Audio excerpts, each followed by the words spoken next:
So I was just reading over your consult form now. I think you had like human aggression on there. Yeah. Last vet visit was in 2021 because of the behavioral stuff. Yeah, Hasn't been able to get updated. recently went for a rabies shot to see if she had because she actually she bit her. So we have to Oh, go see hi.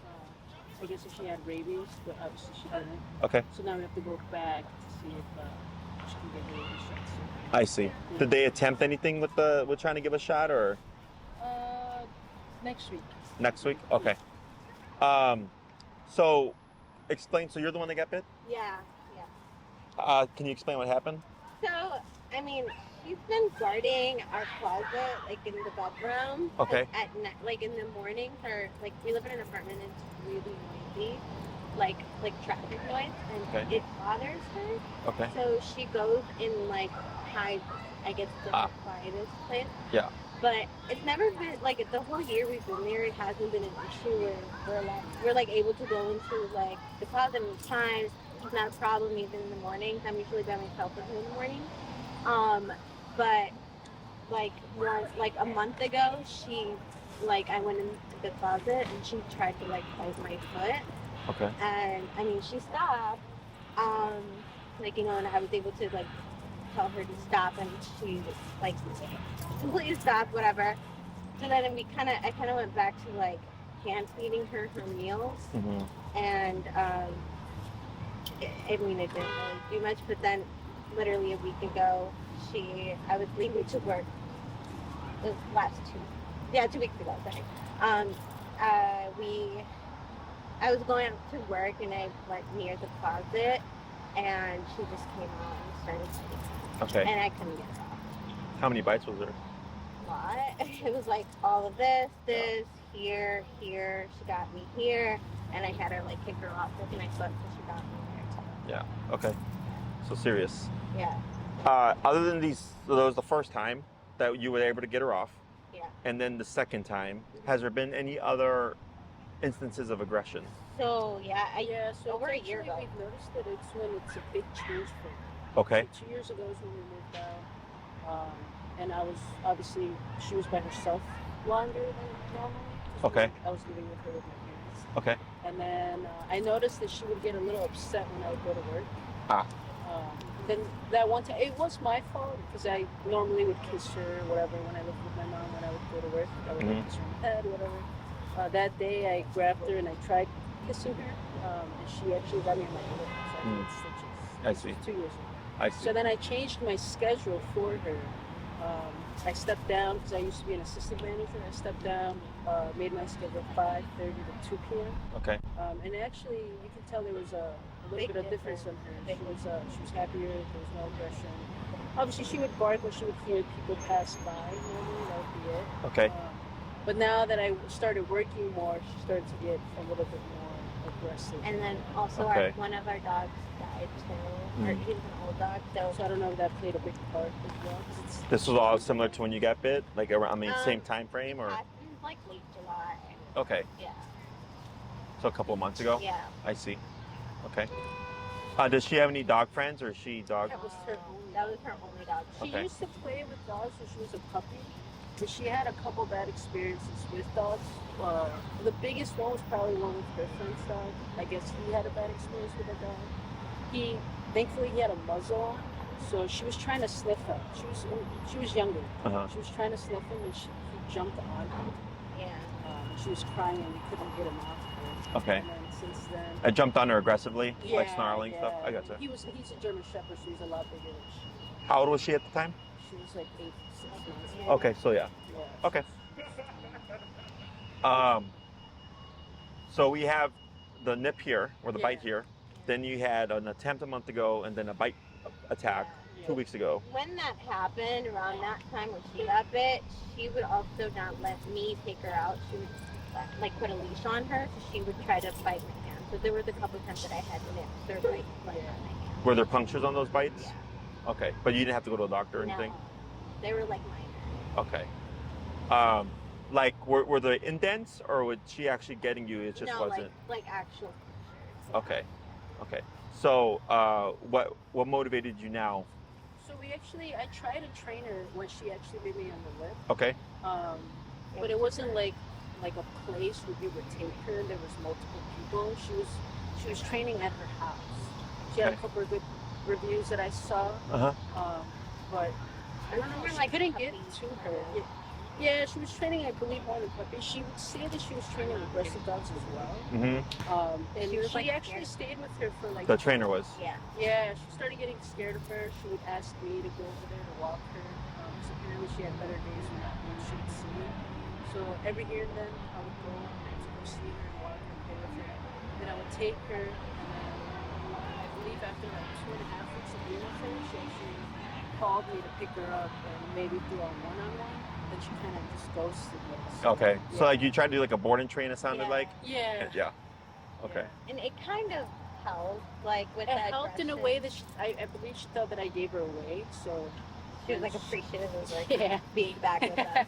So she was better about like, you know, letting she her. She doesn't like being taken out when it's like super busy like this. Okay. It's like this environment, like I can see she's uneasy. She keeps pacing around. Yeah. She's heavily. She got her panting, like a very heavy pant here. No, like too much stimulation bothers too much her. for her. Yeah. Okay. Where did you get her from? Actually, my cousin had a couple cattle dogs. Okay. And the first time that I guess they bring them. Yeah. Do they work them? They work. Yeah. Oh, so it's like a farm. Yeah, but they gave her to us too young, I believe. How old was she? She was like 3.5 weeks. Yeah, they're supposed to be not so too much. And she was a COVID dog too, so I got her like when COVID just started. Yeah. And I remember the vet that I took her into. I guess she couldn't get her vaccines all at once, so she told me not to socialize with other dogs, not take her out as much. So I think that's kind of what made it a little bit worse. Yeah. She actually had an incident too, where because my dad would take her to work, and I think that also plays a big part because she was always kind of with my dad. How's she with your dad? How's she with your dad? That's like her. Yeah, that's like. Any incidents with him or no? No, she loves him. Okay. I think that's like her owner, like her person. She attached to him. To him more. She listens to him. She can be off leash with him and be good. Never growl or try to nip at him for anything. No. Okay. Has he ever tried to discipline her? She has fight, but like he's not never like punctures. Not like she doesn't get aggressive with him. Has he ever had to scold her or like discipline her? Yeah. And then she just, what does she do? Yeah, she listens. She's okay. And if you guys try to do that? She doesn't. But will she growl at you? Will she bark at you? Or? Yeah, she growls. Okay. Yeah. She's starting, before she used to react more, where she used to kind of try and nip. Okay. Now, to me, she just growls at me, like she kind of gives me like a Yeah. where she's like not comfortable with me doing something. And I just kind of let her be. Okay. After that. Okay. What is your goal here? Get her off. No biting. Yeah. It's the biggest thing, like making her comfortable, kind of. Okay. You know, and like traffic and anything. Even when she was like good with us, we're still not able to bring her on like strangers. The only people that she's comfortable and good with is her family. Okay. So like friends and stuff, if they come over, we have to like kind of have her like on a leash just in case she like, you know, like she's just very nervous and she'll sometimes just like try to bite someone like on it, right? Like I see. So if you have guests come over, she's just kind of territorial. Yeah, very. Okay, but the only people she's actually bitten are you two? Yeah, she's nipped at other people but never pooped. Yeah. Okay, and this is like the guests like when they're like walking by or something. Yeah, because we yell like at the house. She's honestly like in this environment, even if she's uneasy, if people approach us like this close, we always tell them don't touch her, but like, you know, she's fine. She's fine like outside. It's like when we're home. Okay, makes sense. Okay, so do you have an idea of what the problem is? She's very anxious. I just think that's the biggest thing. Okay, I mean it's a part of it. Yeah. The stuff that you're telling me sounds like territorial behavior. Yeah. So like the closet, it sounds like when she's uneasy, that's her safe space. Yeah. But then she's guarding it. Yeah. Okay, so then so if she goes into the safe space, to me I think, okay, the dog's under stress.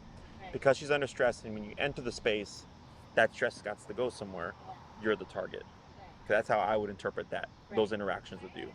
The guest coming over is pretty common.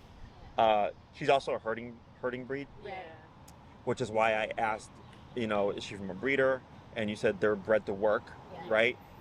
So sometimes what can happen is if a dog is bred to work and they're not getting that work, they start to develop issues, behavioral issues. The other big thing is like we're more than happy to like do exercise with her and go outside and walk her. She doesn't like to go outside though. Like getting her out, getting her a walk is such a mission. We literally have to be like in shorts with no shoes on. Kind of like if we're just like sneaking on her, Once we put on our shoes or pants or anything, she hides. or our keys, she hides. Okay. Yeah. That's funny. So like the only time I know. Kudos to you for figuring it out though. Yeah, it's like a mission. Like the only times that we're able to take her out without her freaking out and actually being able to pee is like 5 a.m. in the morning. Yeah. We take her out to pee. There's like no one outside. And when she gets home, she tries to take her out around 2, 3 o'clock. But then like when traffic dies down at like 6, 7 is the only time she'll go out and pee and poop. Yeah. She loves the beach, I think, because obviously. Like, it's like no traffic. She can't hear anyone. Yeah. I get you. What neighborhood you guys from? Lake Bluff, we're all the way out north. Yeah, okay, because I thought I saw like Waukegan or something on the thing. Okay, so you guys are out there. Okay, so even out in that area, she's because I would assume it's quieter than here in the city. Oh yeah. Our street though is like a busy street. Like Okay. when we live in our apartment, it's like right in front of the street. Okay. So it's like. How long has she lived in this new place? This is a year. It's gonna be the second year. Okay, so Yeah. she's had plenty of time to adjust. Yeah. She's not adjusted. No. Okay. Anything else that I should know? The only other thing that I feel like maybe has some effect on her, also, because she used to not mind going to the vets, and when my dad used to take her to work, I guess someone like didn't tell them that they put rat poison out, so she ate one of them, and then he had to take her to emergency to the vet, and I don't know if it traumatized her, like having all that. It can happen, yeah. Yeah, so now she like. That's when she's kind of started hating human interaction and all that stuff. Okay. Cage training her was hard when she was a puppy. I remember when we were trying to, she would always puke. Tunnel. Okay. The biggest thing. Did you guys ever work past that? She kind of did, but then she would go through phases. Like she was comfortable, and then out of nowhere, sometimes she wouldn't use it. She would use my parents' bed instead. She would like hide underneath because it was high. And then we tried to again when we moved out, and it just didn't. Okay. She would cry like all day. Because Okay. we bought a Fergo camera. Yeah. You could literally Hear and see, yeah. like get notifications. The other thing we noticed is when she got spayed, like that's when she the started biting. aggression started. Yeah. Okay. Like before she was always anxious, but the aggression started after she was What age did she get spayed? It was like under a year. Okay. Yeah, she's like 11. So at 6 to 8 months, she got attacked by a dog, correct? Yeah. Pinned by the German Shepherd. Yeah. Around, so was the spay after that? Yeah. Yeah. Okay. Okay. Anything else? Right. So just a few things as FYI. There's, this is me just like giving you insight based on what I know. Yeah. Doesn't mean it actually what happened. But that's how my brain understands it just from my experience. So actually my consultation earlier was a 2-month-old puppy. Now I don't do consultations for 2-month-old puppies, but it turns out this guy was actually a very good friend of mine's youngest brother many, many years ago. So I recognized his name. So I was like, oh yeah, I'll meet with them or whatever. Yeah. But he has a 2-month-old puppy, and I told him at 6 months, a year, and 2 years are when we get pivotal personality shifts. Yeah. Okay. So think of 6 months as Terrible 2's brain, teenager body. So they're tall and lanky, and they act like a toddler. At a year, we get teenager brain, adult dog. At 2 years, we get adult dog. Okay. Almost always, anytime I've had a client tell me my dog as a puppy was very social, and then they were attacked by a dog or whatever by a dog around 6 months or around a year. And then like a light switch the next day, there was issues. Okay. Because what happens is during these shifts, they're also called like fear periods and all that stuff. is the dog is maturing, they have this kind of traumatic experience, and then they just go from trusting all dogs to distrusting all dogs. And then from there, the behaviors start to pick up, okay?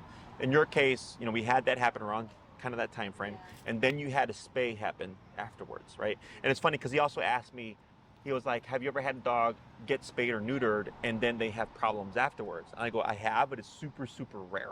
Yeah. Because the environment is high strung. There's other dogs barking, cats meowing, then they get put sedated or whatever. All these things, it can be traumatic for a dog. So if a dog already is inclined to behavioral issues, and then you put them in this environment that's unstable and it's kind of erratic, and then you pick them up, and then it's just like, what the hell happened, right? It is very, very rare, but I have seen it where an owner is like, oh, I got my dog neutered, and then after they got neutered, this happened. And they're usually tied to I think they abused them. I'm like, probably not. I go, I think it's more just dogs aren't meant to be sedated. They're not meant to be put under, right? And then have all this stuff done to them. That's not all meant to happen. That's all stuff that humans have created so that we can control the population and all that stuff, okay? So I would say it most likely a catalyst, right? And then things started happening. The COVID dog thing didn't help. The fact that you got her 3.5 to 4 weeks also didn't help. You have a lot of things working against you here, okay? Now, when it comes to the solution or what we would do, none of that stuff matters, okay? It's just so that the human can have an understanding of why is their dog like this. I would agree with you. I think all those factors are definitely factors. You're correct with a COVID dog. I remember when COVID happened and everybody was working from home. I kept telling because I was doing Zooms and stuff. I would tell my puppy owners, I'm like, even though you're working from home, kennel your puppy in a different room while you're working. Don't leave them with you all the time. Yeah. I could tell who did the homework and who didn't, because the ones who didn't, their dogs had separation anxiety, and the ones who did, their dogs did not have separation anxiety. Okay, because the puppy was so used to 24/7, we're with each other. And then all of a sudden things started to normalize. We start going back to the office. Now the puppy or the dog has a problem because it's used to you're around me 24/7. Okay. I also had dogs that were completely social, flip, and become very territorial. And if a person came over, I had one in particular, they did training with me right before COVID happened. They finished the program. It was a friendly dog. No issues other than jumping on people because he was excited. COVID happened, and then fast forward a year into COVID, they email me. They're like, "Hey Jesse, ever since the shutdown happened, our dog has been like this. Do you think it's because of the shutdown?" I go, "Well, did you have anybody come over?" And they said, "No, because we couldn't." I said, "Then most likely that's what caused your dog to flip, because the new norm for the dog became no one ever comes over. So now the dog was highly suspicious of anybody who then came over." Okay, so I would agree as well. That's also possibly a factor. So the main concern for me is whenever dogs, are you one of the caretakers then? Yeah. So we live together. Okay. And I would say I feel like most of the aggression is towards me. Sure. I feel like if those situations, I feel like those situations that if it would have been her going into the closet when she was anxious, I don't think she would have been hurt. Sure. Yeah. And I see that. She knows it's also my closet, so I'm getting out there all the time. She doesn't really. Maybe she would have growled at me if I tried. But you both have clothes in the closet. No, it's her closet. Oh, okay. Yeah. That's also another factor, because your scent, even though we wash our clothes and stuff, right? Your scent is there. You're the dominant scent in that room. Is, to me, if it is related to that, then that's also territorial behavior, territorial over your closet. I would agree with that. Yeah. Okay. So the issue is when typically the aggression that I deal with is outwards. Right. People, friends coming over, family coming over, people that don't live in the home, right? And that is easier because we can assume okay, well, unless there's a person coming over, we don't have to worry. When it's internal, it's just a little bit more concerning, just because obviously you live there and the dog has bitten you severely. That's where things get a little bit trickier. Okay. There's still stuff that we can do. I'm not gonna bullshit you and feed you a bunch of rainbows and stuff. That then just to make you think, oh yeah, great. There's always an answer, in my opinion. It's just whether or not are you willing to accept the answer. Okay. And what makes it more complicated is just because it's internal. Right. Does that make sense? Yeah. Okay. So I'm assuming before you booked this, you did research on how we train and the methods that we use. Okay. So you know that we use e-collar and prong collar. Okay. Yeah. Are you guys familiar with what the e-collar is? Yeah. Okay. that's what it's called, but it's not a shock. It's not electrocution. Have you ever been to a physical therapist or a chiropractor? Have you ever had the stim machine Yeah. that moves the muscles? Yeah. So that's an e-collar. Okay. So the reason why we just want to make sure we understand it correctly is when people think of shock or like electrocution. Exactly. Okay. So then there's the emotional concept there or context, but then also they use the technology on humans all the time. They use it a lot in sports rehabilitation therapy. I have a client that was a physical therapist, and her veterinarian told her not to use the e-collar because it was a shock collar and all that stuff. And then when we had the consultation, and I told her, I'm like, it's just a miniaturized TENS unit. She's like, you fucking kidding me? She's like, I'm a physical therapist. I do this all the time. Yeah. And I go, yeah. I'm like, that's what the technology is. And she felt it, and she's like, you're 100% right. This is a TENS unit, right? Yeah. So, but her veterinarian put it in her head that it wasn't, that it was electrocution. And I was like, I'm pretty sure if it was electrocution, it wouldn't be legal, you know? So, but yeah, so the reason why we use these tools, okay, so I don't really use prong collar as much anymore. Prong collar is a great tool. It's meant to mimic a dog bite, which is why it looks the way it looks, right? Because with the spikes and everything, is dogs bite each other. You're a perfect example, right? You stepped into the closet. She didn't want you in the closet. The first time, it sounds like she kind of gave you a warning, right? And then the second time, she's like, I already gave you a warning. Yeah. Now let me teach you the lesson. The thing is, I didn't go in the closet. I was outside, but here. Nearby, Really? yeah. So for her discomfort or like her disapproval of you just even being near the closet, that's what she was willing to do. Does that make sense? So dogs are physical creatures. They bite each other. Like this is a dog bite here. Okay. This is 10 stitches. This is a dog that didn't want to go in the kennel.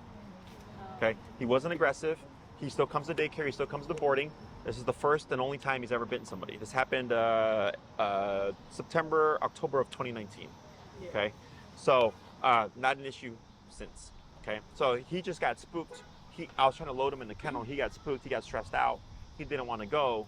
So then that's how we had that conversation. That's how that went. Okay. So here in this case, she's like, I don't like when you're this close to my mom's clause or whatever, right? And that's the extent of which she's willing to go to reinforce it. Okay. So when we think of these tools, in my book, if the dog can bite you, it's only for they can bite them back, not because we're trying to be mean or abusive, but because that's how they actually communicate with each other. Okay. It's really interesting that humans have an apprehension to like do consequence with dogs, but then dogs can do consequence to the human, and then there's nothing that we can do because if we can't bite them back, they technically win, right? Nothing ever gets resolved.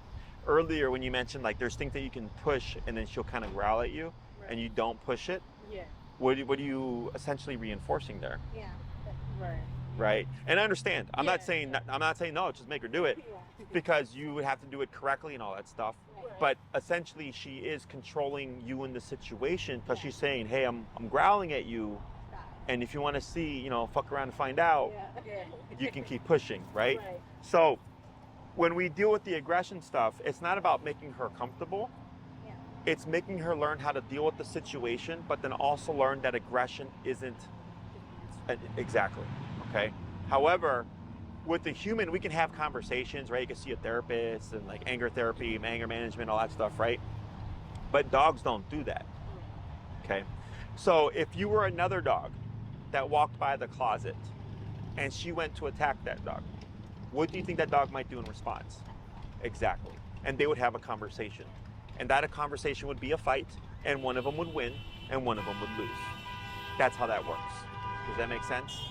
So when we do remote collar training, it allows us the ability to correct the behavior, to teach the dog this isn't an option, but guess what the problem is? There's a problem and reaction. Good guess. Well, you're not always going to have the collar on her, right? And if she's like a guy, you can't. That's when You can, but now there's risk, right? So like, for example, I have a suit that I wear. It's a 60-pound suit, 30-pound pants, 30-pound jacket. I've had cases where I can't even walk into the house because the dog will jump up, latch onto the arm, and just fucking go, okay? They're that aggressive. But the suit allows me, and remember, this is external. So the family is safe. It's the people that enter that are not safe. But earlier I mentioned what's complicated is that this is internal. Okay, you're not going to walk around with a 60-pound suit. Your dog's not always going to have the collar on, right? So part of my job is to help you address the problem. In some cases, we have to work around the problem. In other cases, we have to push the problem. And it's a balance of those things. But then it's also me educating you, this is your dog, and being proactive about avoiding certain contacts if we know we can't win, right? So like, let's say your dog's not always got the e-collar on, right? Which is normal. Then I go, okay, well, the times where we think that this might be an option for her to attempt to become aggressive, she'd be muzzled. Right. You know, like we're balancing when the muzzle is on, when the e-collar is on, like all these things. And it is a lot of work because once it's established, there's no going back. Okay. And everybody always goes, Jesse, how do I go back to before the problem? And I go, that's not a thing. The problem's already here. We can address it for sure. We can correct the behavior and everything, right? But there's nothing to say that she will never try it again. Does that make sense? So if I go to anger management, right, they can't say like, I'm gonna make it so you'll never be angry again. Like you would be like, oh, BS, right? Like no, that's impossible. It's the same thing for the dog. Okay. We can correct her, teach her that aggression is not an option, really deter that behavior. But in 5 years, what's to say that you have a slip up, you forget something, you don't reinforce something, you don't do something, you become complacent because your dog's made so much progress. And then that's the day she decides to do something. Does that make sense? So like when I get dogs that fight each other within the home, they make a lot of, the owners make a lot of progress. They get complacent, they start to be more lenient, and next thing you know, dog fight. Does that make sense? Yeah. So I always tell people from the start, I go, there's stuff that we can do. Exactly. There's never one day it's like, my dog is fixed, hallelujah, don't need to do anything anymore. Your dog is doing better because you're doing better. Right. Everybody's doing better. It's consistent, right? And then when it's internal, your dog is most likely going to be wearing the collar and or the muzzle more often than not because it's internal. If it was external, it's easy. Anytime there's a guest or a friend or a family member coming over, you collar up your dog. Otherwise, we don't have to worry. Right. Okay, so that's why earlier I was like, it's a little bit trickier when it's going to people within the home. Okay, questions on any of that? No, that's what I told her too, that I felt like, because obviously I work before she does, it's just they stay home together. Mm-hmm. It'd be a good idea to just keep the muzzle on all morning until I come. Mm-hmm. Take it off for a little bit. The muzzle that you have, yeah, this is meant for extended wear.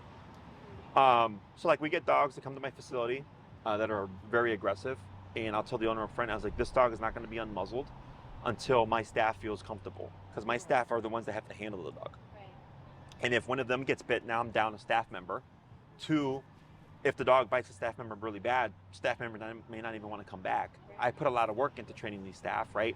So I always tell them, if you're not comfortable, like we had a dog this past weekend stay that only I could handle him. Okay. And I kept him muzzled when I wasn't around, just in case. And then when I was around, I unmuzzled him and I let him be because I knew he was fine with me. Yeah. And I told the owner, and the owners were completely fine with it. They're like, yeah, because this is the only place that he can stay at, and we understand completely. Okay. So typically the issue that I get when I'm working with aggression cases is that the human has a problem with certain things like that. Right? It sounds like you don't, because you just said it right now. You're like, yeah, I'm muzzled in the morning until I get home, right? Because people feel bad. They're like, oh, but Jesse, the dog's got the muzzle on. Well, yeah, but if the dog doesn't have the muzzle on, the risk of harm to you is far greater. The most I've ever seen happen with the muzzle is that the dog gets the fur rubbed off, and that's it. You know, I'm like, that's a small price to pay considering the price that you've paid. Exactly. Okay. So part of addressing this, one, like the walking her, like this stuff here would be, in my opinion, the easiest, okay, to address. Because again, this is external stuff. Getting her to relax and everything, that's much easier. Plus, you guys aren't really in the city, you're in the suburb. Makes it that much easier because not as loud energy, exactly, busy, okay? The closet stuff, it's a bit trickier, but technically what we'd have to do is, once we've got the foundation down of what the e-collar is, meaning she understands it, she knows how it turns on and she knows how it turns off. The dog has to understand the tool first. We can then start to work on behavioral stuff. Okay, I personally would most likely make that closet off limits. I don't care if she's uncomfortable or not. She cannot go in that closet. Okay, because that's a catalyst for what happened to you. Okay, so technically, if she can't go to the inside the closet, she cannot guard the closet because it's not hers to guard. Exactly. So Okay. before, my only like concern with that is that before, when she didn't have the closet as her safe space, the room was. Okay. So she would guard the whole room. And, I see. And like if we entered there, or like if I entered there and she was having a bad day, she would try to fight me. Okay. So like I'm worried about her shifting that safe space and guarding something. I see. You know? Okay. That is a valid argument, and I would say probably that would happen. So then we'd have to, because then the other option is she would be equipped with everything, the muzzle and all that stuff. I'd probably have something to tether her to so that she can attempt it. So in order for a dog to learn to not do something, they technically have to try it. Okay? We cannot proactively correct her unless we know that she's in that mental state. So if you walk into the room and she looks at you and you're like, she's gonna bite me, right? That you can correct because the thought is already there. Right. Does that make sense? So in order for us to deter the behavior, it's partially having to press it, but then correct her when she tries the behavior. So then she thinks, okay, I tried to give you the look like I'm gonna bite you, or I tried to, She has a look. yeah, try to bite you, right? Consequence happened. And consequence didn't stop until I stopped. So now she's got to figure out another way to handle the stress. Okay. And the stress is you walking in. Okay. Typically when we deal with aggression, we want to see what we call avoidance. Okay. So if you guys ever been to a store and you see someone you don't want to talk to, right? And you might walk down a different aisle or like another part of the store to avoid them, right? That's avoidance behavior. You're going, I don't want to talk to them, so I'm going to go over here, right? So when we're dealing with aggression, we have to correct the aggression to teach the dog that's not an option.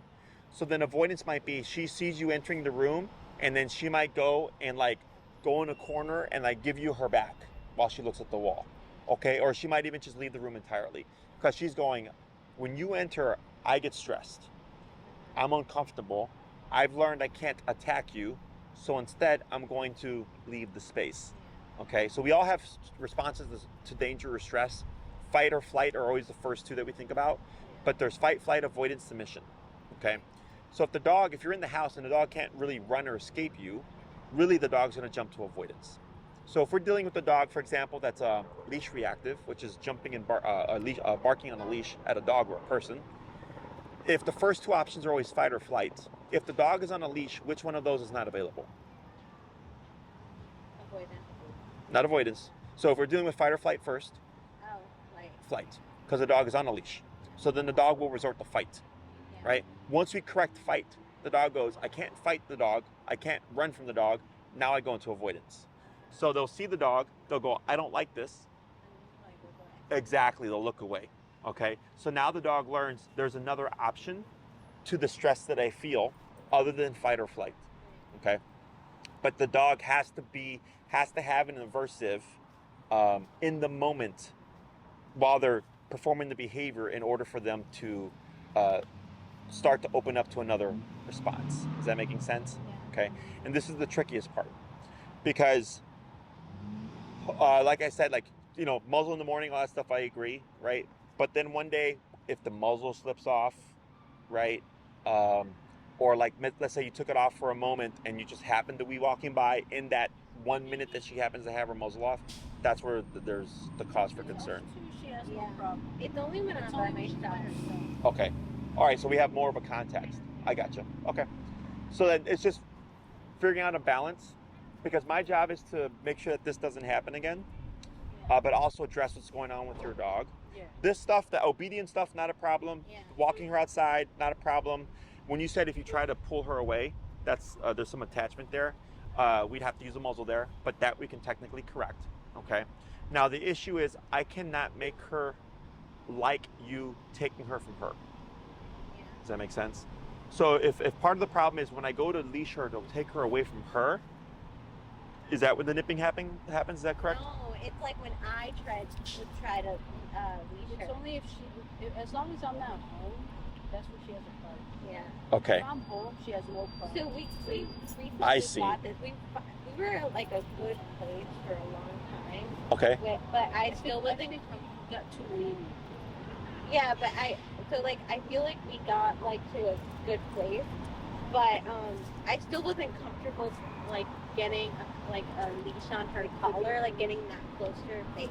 Yeah. So I got this leading leash, so then I felt more comfortable just leaving it on. Mm-hmm. But I started noticing before the bite happened that she started stepping away from Yeah. me. And before I used to be able to show it to her, she would come up to me, and so I felt more comfortable with that. So then I started noticing she was like stepping away. She didn't want me to do it anymore, and then that's when like the first bite happened.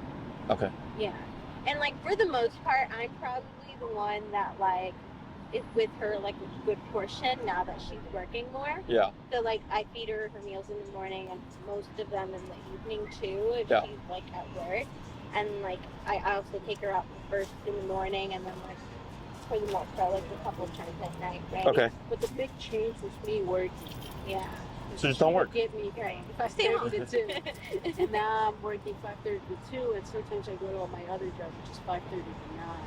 Oh, wow. I don't get to spend too much time. Yeah. Maybe So it sounds like she's going under stress, like kind of like a separation anxiety that's being redirected, and you happen to be the one that's home. Right. Sounds like, yeah. I've seen stuff like this before, like similar. It's rare that when one person leaves, the dog will kind of get agitated, and then with the other person. yeah. But I've seen it. Yeah, it's not very common. What you can do is go ahead and bring her in towards you. Yeah. Pull her towards you. Move your slip leash to the top of her neck up here. Okay. So like you see how it's at the bottom? Yeah. You know, put it so it's just underneath her jawline, like all the way up top. You're gonna just roll it up. Roll it up. Roll it up. Yeah. Like Oh. Yeah, all the way to the top, all the way to a little bit more. So underneath, you wanted to bring it underneath, just behind her jaw. There you go.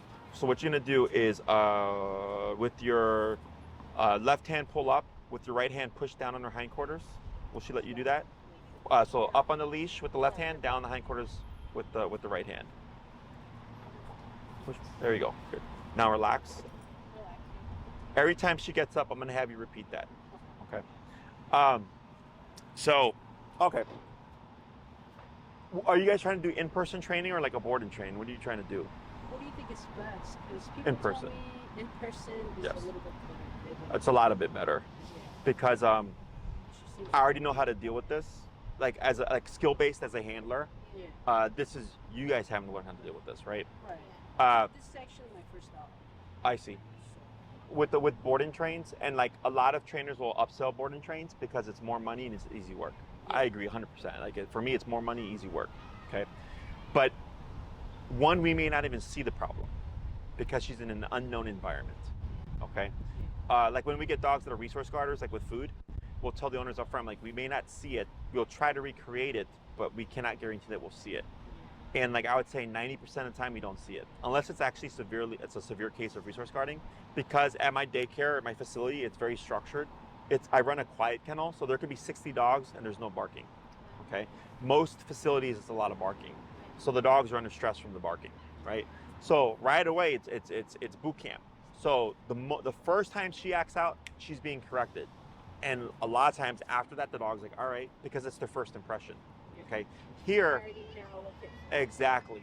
So like with humans, right, we have the first impression thing and all that stuff. Right here, you have a relationship of X amount of years. And that X amount of years, stuff was not addressed, stuff you tried to address, but it just wasn't addressed correctly. There's now been interactions between you and her, like with the aggression and stuff. All that builds a relationship, right? And then she's going, okay, I did this to you and I got away from it. And I got what I wanted, right?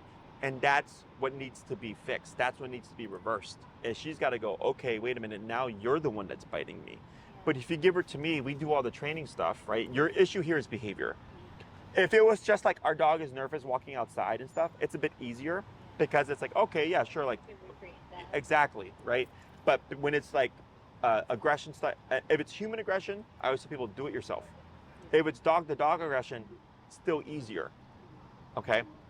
Because with humans, especially in this case, um, if you don't know how to coexist with the dog like this, in the future, at some point, it's going to happen. I mean, I mentioned earlier when I get clients that have dogs that fight inside the home, even with the in-person stuff, and I make sure I always call it out. Don't get complacent. Like your dog is doing good because you're putting on the rules and all that stuff.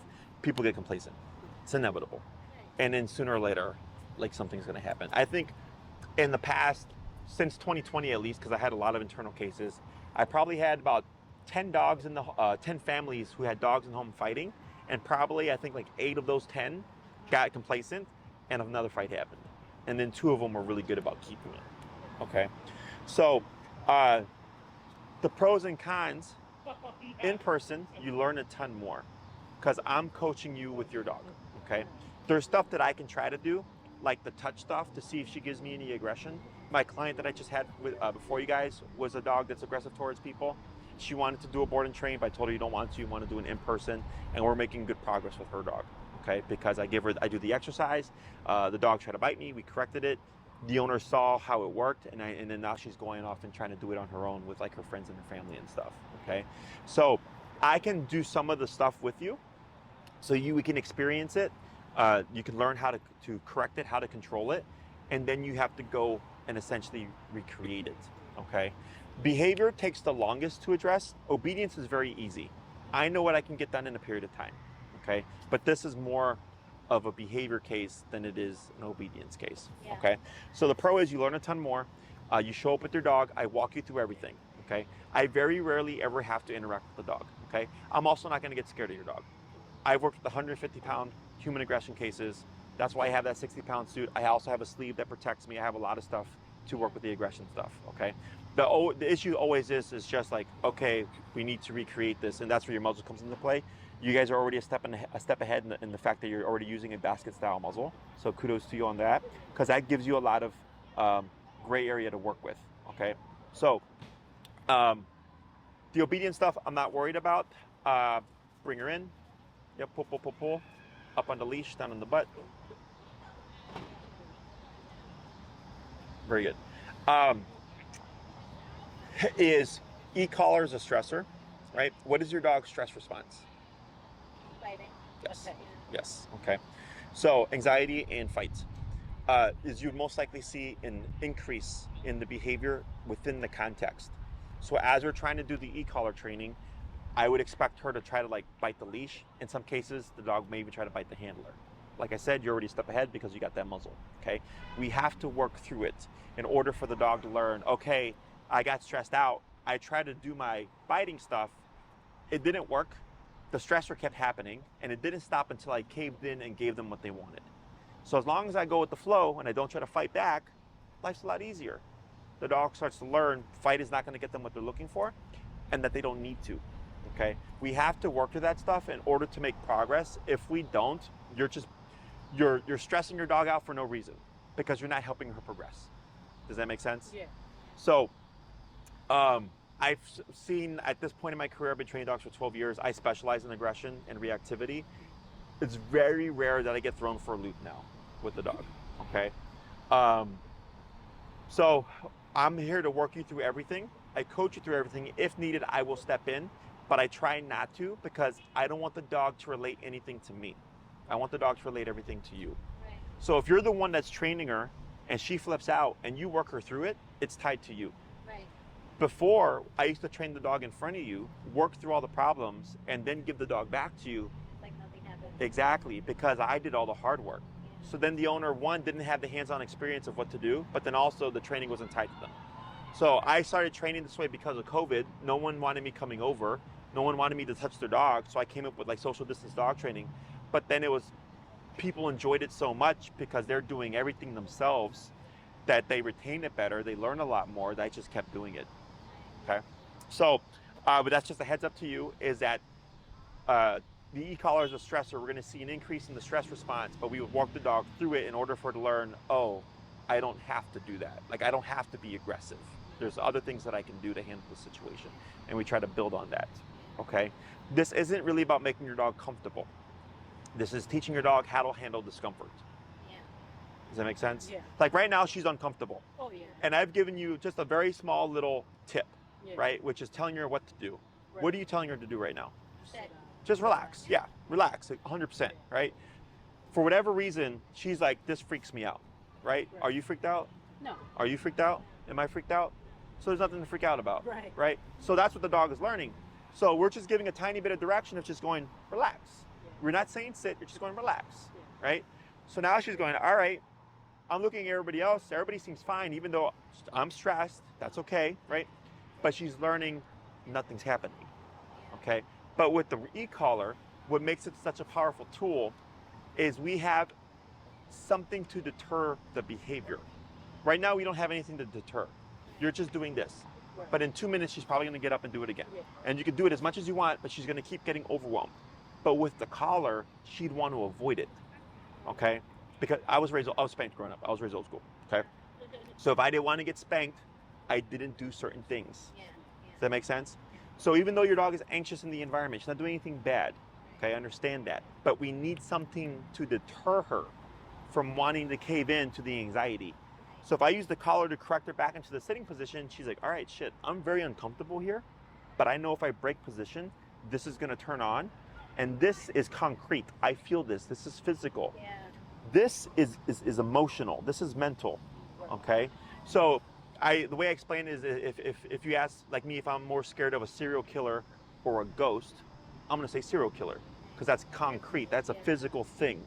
Your dog is the same way. She goes, okay, I'm uncomfortable here. This is emotional, this is mental, right? But I know if I get up, that concrete physical thing is gonna happen that's uncomfortable. So I'm gonna just keep myself in check and see what happens. Nothing happens here, Yeah. but then nothing happens here. So then the dog goes, oh, I don't need to be all worked up. It's all in my head. Right. And they learn how to handle that stress, okay? So similar within the home stuff, if you entering the space or whatever, for whatever reason, stresses her out, well, we need to teach her, well, one, aggression is not the option, right? But to learn how to handle that discomfort, okay? Questions on any of that stuff? No, it makes sense. I actually changed her vet because obviously she had a traumatic experience at her original vet. Yeah.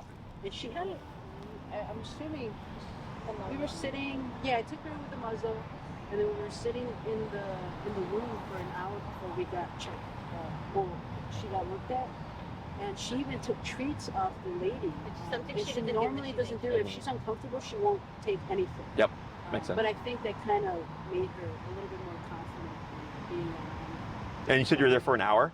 Yeah, we were sitting there for an hour. Yeah, so that's probably part of it as well, Yeah. because you can only stay in a stressed mental state for so long. So like, you ever been angry about something Right. and then you just like kind of let it go, Yeah. right? Days go by and you kind of forget about it. But then if that something comes up again, it pisses you off again. But then you typically get over it faster Right. because you already got over it the first time, Right. right? You cannot hold on to that anger For two. forever. It's got to go away at some point. Okay, it's the same thing here. So that's possibly why as well that it was enough time where she's just like, okay, all right, I got to relax at some point, right? But the power behind the remote collar is it's on your terms, right? You're telling her like, okay, you're gonna get more comfortable sooner. You're gonna let go of that discomfort sooner, because I have something like another dog which just come in and bite her to go like, yeah, you're gonna cut that shit out. You're not gonna do that right now. Okay, so when we think of these tools, it's hard for people to associate, well, how does a bad thing, right, the e-collar, the punisher or whatever, help the dog? I go, well, one, the dog doesn't see it as bad. That's why I said you want her to understand how to turn it on and turn it off first. So the first thing that we always teach is leash walking, which is the heel. Yeah. The reason why that is leash pulling and leash reactivity are the two most common things that people want to correct for their dog. Most people, especially in the city, walk their dogs 3 times a day, 7 days a week. So that's 3 times a day, 7 days a week. We have to practice this training. That it builds the dog's exposure to the tool, that they understand it. So that when we start to use it in other areas like the aggression or the anxiety and all that stuff, the dog goes, oh, I know what this is. And I know if I make a different decision, I can turn it off. Yeah. Okay, so I like to explain it as a dog perceiving it as a bite on a button, right? Yep, pull her in. Pull, pull, pull, pull. And then down on the butt. Good, okay? We want the dog to understand it like another dog biting them, okay? So dogs don't go like, oh, you bit me, you're mean, right? The dog goes, okay, you bit me. Yeah. Yeah, I'm gonna respect that boundary if the correction was firm enough. Okay, it's the human that puts negative association on it or whatever, but dogs don't think that way. Okay, so like there's no yelling, there's no screaming, there's no frustration. Everything is done through the remote collar. So it also just helps the human. It's like my client before she started training, because her dog was leash reactive, it would jump and lunge at people. Yep, bring her in, down on the butt, and she was getting frustrated that she would yell at the dog. Right? And she's like, I felt terrible. She's like, but I didn't know what to do. I go, yeah, because you're a human, you get frustrated. But now she's like, ever since I started the training, I don't feel like I have to do that because this training that I'm doing is working and my dog is getting better. I go, yeah, because your frustration is down here now. But when your dog is lunging at every person and every dog, of course you're gonna get frustrated. You know? Does that make sense? Yeah. So then it starts to just overall help the relationship that way as well, because you have a reliable means of communication. Okay. Question on any of that? The only thing is, they also suggested. I mean, it Drugs? sounds like, yeah, Yeah. it sounds like she Don't do won't anything. need it. Yeah. We're teaching her how to. So That's what the old trainer actually kind of get me to do. Yeah, Is, give her trazodone like every day. Yeah. Exactly. I had a dog. He was on trazodone, fluoxetine, and gabapentin that I worked with. He was still trying to attack me. So the owners, they're in the consult. They're like, yeah, he's on these 3 drugs. Do you think we should keep him on it? I'm like, well, is your dog trying to attack me right now? They're like, yeah. I'm like, so are the drugs working? They're like, no. I'm like, well, there's your answer. Okay. So a lot of them are, yep, pull up and then away. Yep, down the hindquarters. There you go. Yep. Good job. In my experience, they don't do anything because dogs don't give each other drugs. They just nip and bite each other. Okay. I've had a couple of dogs in 12 years that did do better with drugs. They helped calm down a little bit. But every other dog that I've worked with didn't do a thing. Now, if you want to, and I always tell everybody, your dog, your rules, what you choose to do with your dog, I don't care, right? But in my experience, it's not done anything because dogs are all about discipline and consequence. You just at the moment don't have the ability to give your dog the consequence that she's needing in order to set her head straight. Okay? Well, even this groomer, we take her to a specific, Yeah. only her groomer, because she's known her since she was a puppy. Yeah. She's had like really good. She has a blue healer as well, so she can understand. So Just we know familiar. her as well. And there was one time where we hadn't taken her in a while, and we actually decided to give her CBD. No, we gave her the trazodone. Trazodone. Yeah. She said she actually behaved the worst she's ever behaved without the drug. Yeah. Sure. So, My opinion, because I've heard of similar, is that it puts the dog in a mental, like it does something, yeah. and it makes them off. So like one time I took, I have seasonal allergies. Yeah. I take Claritin D, but one time I ran out and it was when the supply chain issues was happening. So I took a Zyrtec, and I felt like I smoked weed. Yeah, it's like I can't take Zyrtec, So I feel like for me, it's similar for the dog, that it puts them in this mental state that it's not normal for them. So then the stress levels go up. Yeah. Okay. So let's see what time we got. I got 6 more minutes. For the program that I would recommend, I definitely recommend in person. I know you guys are coming from the suburbs and stuff. Now, in my opinion, for the obedience stuff, this would be the best place to meet because you can take advantage of the environment. If you can get it done, if you can get it to happen here, then getting it to happen out where you guys are at should be much easier. Okay. If you'd rather meet by my facility, which is near the West Loop and off the expressway, we're on Lake in Sacramento, which is an option. But for your case, exposure it would be good. Exactly. Okay. Plus, we got the winter coming at some point too, so it's like take advantage of this while you can. The behavioral stuff is going to be a bit tricky. Okay. That would be done at my facility. So like touching her and stuff like that, we would do it at my facility. We don't got to worry about the environment because we're just focusing on the behavior. Obedience stuff we can do here. When it comes to doing the trying to recreate the issues inside the home, okay, that's going to be the tricky part. Okay. Since you guys are out, how far are you guys driving wise? It was like an hour with traffic. Yeah. So I do travel out in the suburbs, but it's super expensive because I'm an hour there, hour with you, hour back, and I'm back to back. So like I had 12 to 1, 1 to 2, 2 to 3, 15-minute potty break, and then I had one more, and then I have another client. So I'm back to back. It costs me 2 client slots there. Okay, so what we've had to do is it's my hourly rate. But when I get my clients from out the city, more often than not, once they've got the baseline down and you understand how it works, I would talk you through what you would do, or we can try to recreate it exactly, and then you just carry it and practice it in your home, okay? And if you feel like, no, we absolutely need you to come over, Jesse, then we'll just try to figure something out, okay? I would most likely put you at like a 9 or 12 class program. It's once a week for an hour, for 9 weeks or 12 weeks, depending on what you choose.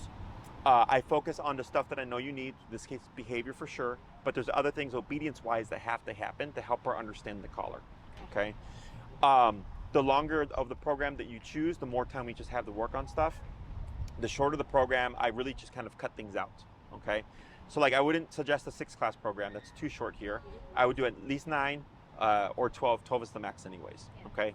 I don't think you need a behavior program. The behavior program is like the $5,000 one that you may have seen on my website. That one is 12 to 16 classes, but it's for the lifetime of the dog. That's why it's so expensive, okay?